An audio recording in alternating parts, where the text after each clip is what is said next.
ಹಿಂದೆ ಬಾ ಅಲ್ಲೊಂದು ಐತಲ್ಲಿ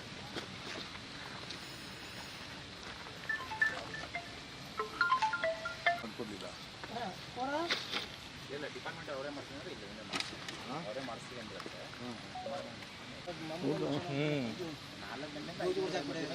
ಮಧ್ಯಾಹ್ನ ಒಂದಾಯ್ತು ಎಲ್ಲ ಮಾಡೋದು ಮಸಣನು ಸಮಾಧಿನೂ ಅಗಿತಾ ಇದ್ದಾರೆ ಅಂತ ಹೇಳಿದ್ರೆ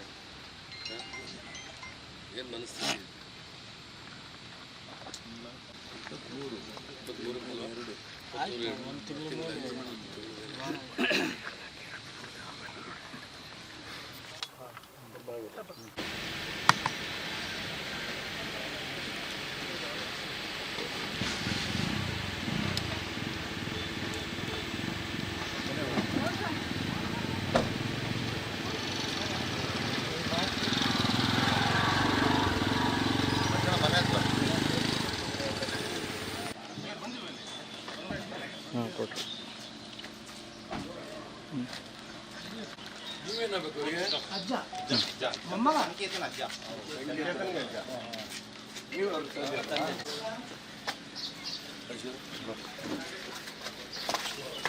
ದಾವಣಗೆರೆ ಪ್ರಾಪರ್ ಹಳ್ಳಿನ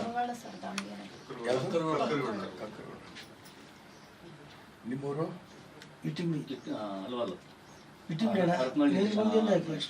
ಹತ್ಮಳ್ಳಿ ಹತ್ರ ಇಲ್ಲಿ ಭಾಳ ವರ್ಷದಿಂದ ಇಲ್ಲ ವಾಣಿಜ್ಯ ಈ ಕಡೆ ಸಹ್ಯಾದ್ರಿ ವಾಣಿಜ್ಯ ಸಹ್ಯಾದ್ರಿ ಕಾಲೇಜ್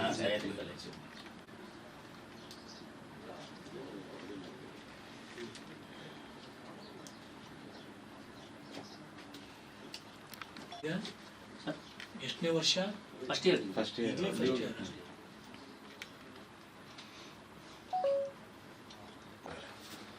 ಎಸ್ ಪಿ ಹೇಳಿ ಇದು ಬಿಗಿ ಮಾಡಲಿಲ್ಲ ಅವ್ನು ಯಾವನು ಏನು ಬಗ್ಗೆ ಅವರು ಕೊಲೆ ಮಾಡಿದ್ರಲ್ಲ ಜೈಲಲ್ಲಿ ಇದ್ದಾರೆ ಈಗ ಎಷ್ಟು ಜನ 7 ಜನ ಇದ್ದಾರೆ ಈಗ ಎಕ್ಸಾಮ್ ನಡೀತಾ ಇದೆ ಕೊನೆ ಪರೀಕ್ಷೆ ಇದೆ ಮಕ್ಕಳಿಗೆ ಭಾಳ ಮಂದಿರದಲ್ಲಿ ಇಟ್ಕೊಂಡು ಅವ್ರಿಗೆ ಎಕ್ಸಾಮ್ ಬರೀಲಿಕ್ಕೆ ಇನ್ನು ನಿಯಮಾನುಸಾರ ಅವರಿಗೆ ಇದು ಮಾಡಿಕೊಂಡು ಎಕ್ಸಾಮ್ ಬರೀಲಿಕ್ಕೆ ಅನುಕೂಲ ಮಾಡಿಕೊಂಡಿದ್ದಾರೆ ಸಿಬ್ಬಂದಿನ ಅಲ್ಲಿ ಹೋಗಿದ್ದಾರೆ ಅವ್ರು ಭಾಳ ಮಂದಿರ ಅದಕ್ಕೆ ನನಗೆ ಕೇಳಿ ಕೊಟ್ಟಿದ್ದೀನಿ ಎಸ್ ಪಿ ಮಾತಾಡಿದ್ದೀನಿ ಇಲ್ಲ ಸರ್ 2 ಬ್ಯಾಚ್ ಮಾಡಿದ್ದೀವಿ ನಾವು ಹುಡುಕಿ ಬಿಡಲ್ಲ ಯಾರು ಏನೋ ಅಂತ ಸರಿ ಆದರೆ ಅವ್ರ ಮನಸ್ಥಿತಿ ಇದೆಯಲ್ಲ ಇದು ಅವ್ರಿಗೆ ಸರಿಯಾಗಿ ಬಿಗಿ ಕ್ರಮ ತಗೊಂಡ್ರೆ ಇವೆಲ್ಲ ಬದಲಾವಣೆ ಆಗುತ್ತೆ ನಮ್ಮ ವ್ಯವಸ್ಥೆ ಮಾಡೋದನ್ನು ಮಾಡಿಬಿಟ್ರೆ ಏನು ಉಪಯೋಗ ಇಲ್ಲ ಆಲ್ಮೋಸ್ಟ್ ಅವೇರ್ನೆಸ್ ಮಾಡಿದ್ದೀವಿ ಮಕ್ಕಳ ಮನಸ್ಸಲ್ಲ ಬೇರೆ ರೀತಿ ಚೆನ್ನಾಗಿ ನೀವು ಮತ್ತೆ ಹಂಗೆ ಮಾಡಿದ್ರು ಸರ್ ನನ್ನ ಮಕ್ಕಳು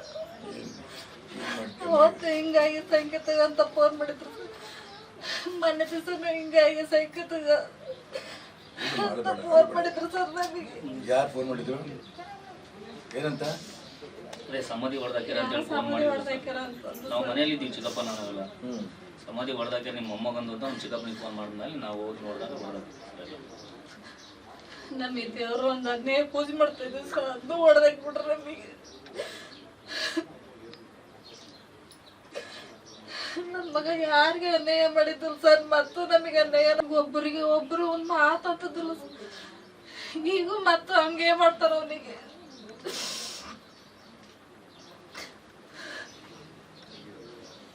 ಆಗ್ತಿಲ್ಲ ಆದರೆ ನಿಮ್ಮ ಜೊತೆ ನಾವು ಇರ್ತಿದ್ದೆ ಇರೋ ಆಗಿದ್ದಾಗಿದೆ ಏನು ಮಾಡೋಕ್ಕೂ ಬರಲ್ಲ ಈಗ ನೆನ್ನೆನೂ ನಾವು ಎಸ್ ಪಿನೆಲ್ಲ ಭೇಟಿ ಮಾಡಿದ್ದೀವಿ ಅವರು ಕೂಡ 2 ಗುಂಪು ಮಾಡಿ ಎಲ್ಲ ಕಡೆ ಕಳಿಸಿದ್ದೀವಿ ನಾವು ಅರೆಸ್ಟ್ ಮಾಡಿಸ್ತೀವಿ ಬಿಡಲ್ಲ ಅಂತ ಹೇಳ್ತಿದ್ದಾರೆ ನೋಡೋಣ ಯಾಕೆಂತಂದರೆ ಇವ್ರ ಮನಸ್ಥಿತಿಗಳೇ ಹಿಂಗಿರಬೇಕಾದ್ರೆ ಇದನ್ನು ಬದಲಾವಣೆ ಮಾಡೋದಕ್ಕೆ ಏನು ಬೇಕೋ ಅದು ಮಾಡಿಸ್ಬೇಕು ಇನ್ನೇನು ಬೇರೆ ದಾರಿ ಇದೆ ಹೇಳಿ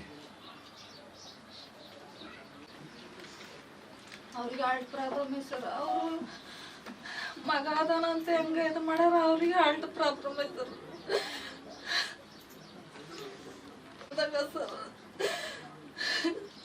ನೋಡಪ್ಪ ಈ ಥರದ್ದು ಏನೇ ಸಮಸ್ಯೆ ಬಂದು ಮನೆಪ್ಪ ಏನು ಸಂಕೋಚ ಮಾಡ್ತೀರ, ನಾವು ನಿಮ್ಮ ಜೊತೆಗೆ ಇದ್ದೇ ಇರ್ತೀವಿ ಆಯಿತಾ.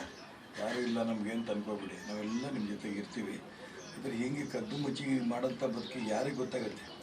ಹಾಂ, ಕಳ್ತನದಲ್ಲಿ ಹೋಗಿ ಸಮಾಧಿ ಹೊಡೆದು ಬರೋದು, ಒಬ್ಬನೇ ಹುಡ್ಕೊಂಡು ಇಟ್ಕೊಂಡು ಹುಡುಗನಿಗೆ ಹೊಡೆಯೋದು, ಕೊಲೆ ಮಾಡೋದು ಯಾರಿಗೆ ಗೊತ್ತಾಗುತ್ತೆ ಹೇಳು?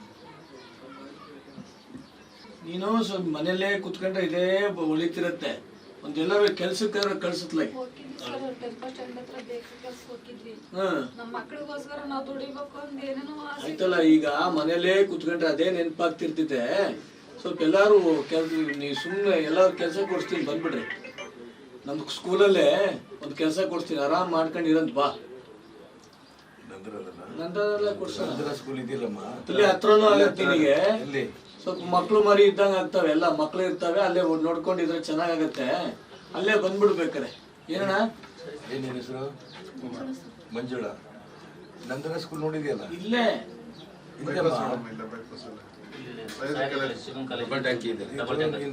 ಕಾರ್ಯಗರೆಲ್ಲ ಮುಗ್ದಂಗೆ ಆಗಿದ್ಯಾ? ಹಾಗಾದ್ರೆ ಯಾವ ಬರ್ಲಿ ಅವರು? ಯಾವ ಬರ್ಬೋದಣ್ಣ ನೀನು? ನೀನ್ ಬಾಮ್ಮ. ಈಗ ಮನೇಲೇ ಕುತ್ಕೊಂಡ್ರೆ ನೀನ್ ಬಾ ಸ್ಕೂಲಿಗೆ ಬಾ. ಅಲ್ಲಿ ಒಳ್ಳೆ ಕೆಲಸ ಕೊಟ್ಟು ಮಕ್ಕಳು ಇದು ಇರ್ತವೆ, ಅಲ್ಲಿ ನೋಡ್ಕೊಂಡು ಇರ್ಬೋದು, ಆರಾಮ್ಸೆ ನೋಡ್ಕೊಂಡು ಇರ್ಬೋದು. ಗೌರ್ಮೆಂಟ್ ಸ್ಕೂಲಲ್ಲಿ ಕೆಲಸ ಮಾಡಿ ಸರ್ ನಾನು. ಯಾವಾಗಿಂದ ಬರ್ತೀಯಾ?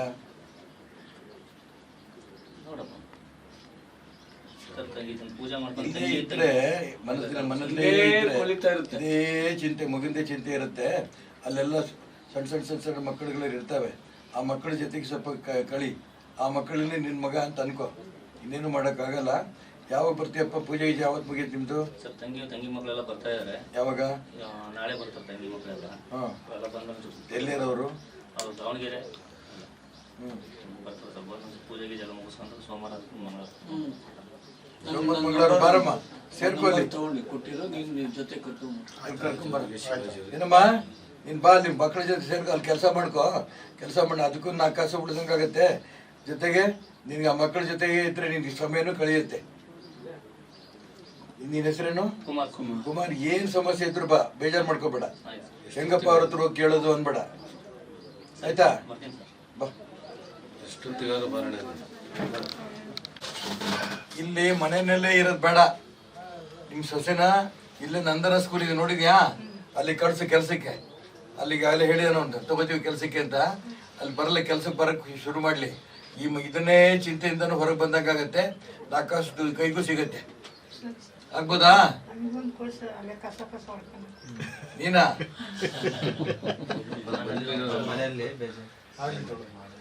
ಇದೊಂದಾಗ್ಲಿ, ಆಮೇಲೆ ನಿಂದೇನ್ ಮಾಡೋ ಯೋಚನೆ ಮಾಡೋಣ, ಆಯ್ತಾ? ಏನಮ್ಮ,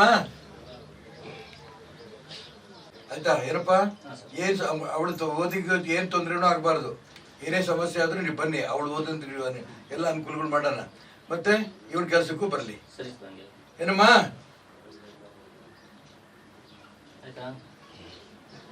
ನಿಮ್ಮವ್ರು ಯಾವ ಬರ್ತಾರೆ? ನಾಳೆ ಏನಾದ್ರು ಬರ್ತಾರಾ?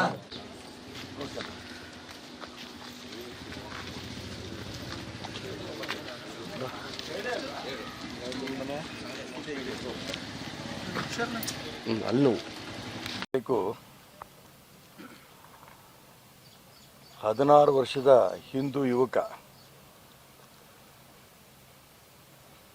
ಸಂಕೇತನ ಮುಸಲ್ಮಾನರ ಒಂದು ಗುಂಪು ಹೊಡೆದು ಕಗ್ಗೊಲೆ ಮಾಡಿದ್ದು ನಾವೆಲ್ಲ ಆ ಶೋಕ ಸಾಗರದಲ್ಲಿ ಇನ್ನೂ ಇದ್ದೇವೆ.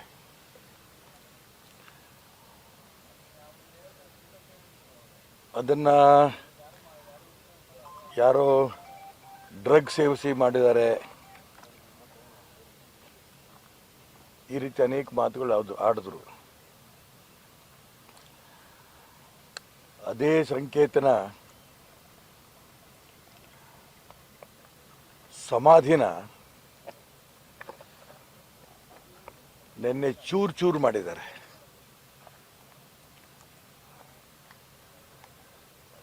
ಆ ಸಂಕೇತನ ಕೊಲೆ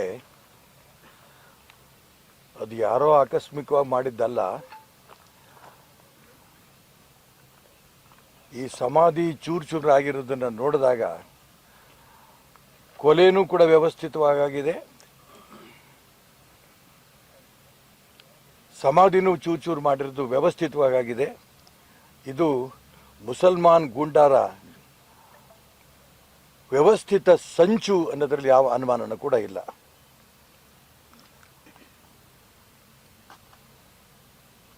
ನಾನು ರಾಜ್ಯದ ಮುಖ್ಯಮಂತ್ರಿಗಳಿಗೆ, ಗೃಹ ಮಂತ್ರಿಗಳು ಒತ್ತಾಯ ಮಾಡ್ತೇನೆ, ಎಂಥದೋ ಒಂದು ಕೊಲೆ ಕೇಸು ಅಂತ 4 ಜನಕ್ಕೆ ಅರೆಸ್ಟ್ ಮಾಡಿ ಸರ್ಕಾರ ಒಂದಿಷ್ಟು ದುಡ್ಡು ಕೊಟ್ಟು ಪರಿಹಾರ ಕೊಟ್ಟಂಗೆ ಮಾಡಿ ಇಷ್ಟಕ್ಕೆ ಬಿಡಬಾರ್ದು. ಇದನ್ನು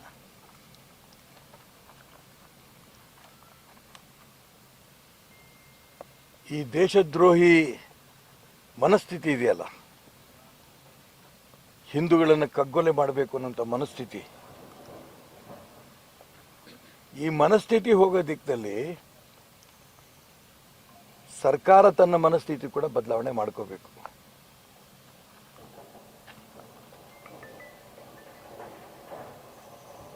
ಒಬ್ಬ ಯುವಕನ, ಹಿಂದೂ ಯುವಕನ ತಾಯಿ ಅವನ ಕೊಲೆ ಆದಾಗ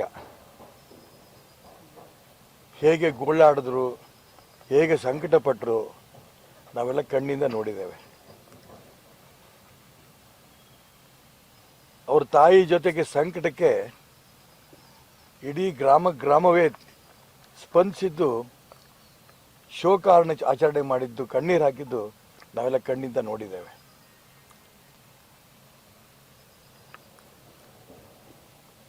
ಕೊಲೆ, ಸಮಾಧಿ ಧ್ವಂಸ, ಈ ದುಷ್ಕೃತ್ಯಗಳು ನಾವು ಖಂಡಿತ ಬಿಡೋದಿಲ್ಲ, ಮೆಟ್ಟುತ್ತೇವೆ ಅನ್ನೋ ಮಾತನ್ನ ರಾಜ್ಯದ ಮುಖ್ಯಮಂತ್ರಿಗಳು ಹೇಳಬೇಕು. ಮಂಗಳೂರಲ್ಲಿ ಒಂದು ಕೊಲೆ ಆದಂಥ ಸಂದರ್ಭದಲ್ಲಿ RSS, BJP ಇವರು ಯಾವುದೇ ಕೋಮುವಾದಿಗಳನ್ನು ಬಿಡಲ್ಲ ಅನ್ನಂತ ರಾಜಾರೋಷವಾಗಿ ಹಿಂದೂ ಸಂಘಟನೆಗಳ ಮೇಲೆ ಮುಖ್ಯಮಂತ್ರಿಗಳು, ಗೃಹ ಮಂತ್ರಿಗಳು, ಉಪಮುಖ್ಯಮಂತ್ರಿಗಳು ಮಾತಾಡಿದ್ದು ನಾವೆಲ್ಲ ನೋಡಿದ್ದೇವೆ. ಆ ಪೌರುಷ ಯಾಕೆ ಇವಾಗಿಲ್ಲ? ಕೊಲೆ ಆಗಿದ್ದು, ಸಮಾಧಿ ಧ್ವಂಸ ಆಗಿದ್ದು, ಇದು ವ್ಯವಸ್ಥಿತ ಪಿತೂರಿ ಅನ್ನೋದ್ರಲ್ಲಿ ಯಾವ ಅನುಮಾನನೂ ಕೂಡ ಇಲ್ಲ. ನಿನ್ನೆ ನಾವು ರಾಷ್ಟ್ರಭಕ್ತದ ಬಳಗದ ಗುಂಪು ಜಿಲ್ಲಾ ರಕ್ಷಣಾಧಿಕಾರಿಗಳನ್ನ ಭೇಟಿ ಮಾಡಿದ್ವಿ. ಖಂಡಿತ ರಕ್ಷಣಾಧಿಕಾರಿಗಳ ಬಗ್ಗೆ ನನಗೆ ನಂಬಿಕೆ ಇದೆ. ಅವರಿಗಾಗಲೇ 2 ತಂಡಗಳಲ್ಲಿ ಪೊಲೀಸ್ ಇಲಾಖೆಯ ಜನರನ್ನಿಗಾಗಲೇ ಯಾರು ಈ ಧ್ವಂಸ ಮಾಡಿದ್ದಾರೆ ಅವರು ಹುಡುಕೋದಕ್ಕೆ ಕಳಿಸಿದ್ದಾರೆ. 23/2 ಕೊಲೆ ಆದಾಗ ಸ್ವತಃ ಜಿಲ್ಲಾ ರಕ್ಷಣಾಧಿಕಾರಿಗಳು ಯಾರ್ಯಾರು ಕೊಲೆ ಮಾಡಿದ್ರು ಆ ಎಲ್ಲ ಕೊಲೆಗಡಕರನ್ನು ಕೂಡ ಬಂಧಿಸಿದ್ರು ಕೂಡ ಯಶಸ್ವಿ ಆದರು. ನಾನು ಯಾವುದೇ ಕಾರಣಕ್ಕೂ ಕೂಡ ಪೊಲೀಸ್ ಇಲಾಖೆಯವ್ರ ಬಗ್ಗೆ ಈ ಬಗ್ಗೆ ಆಪಾದನೆ ಮಾಡೋಕ್ಕೆ ಇಷ್ಟ ಇರಲಿಲ್ಲ.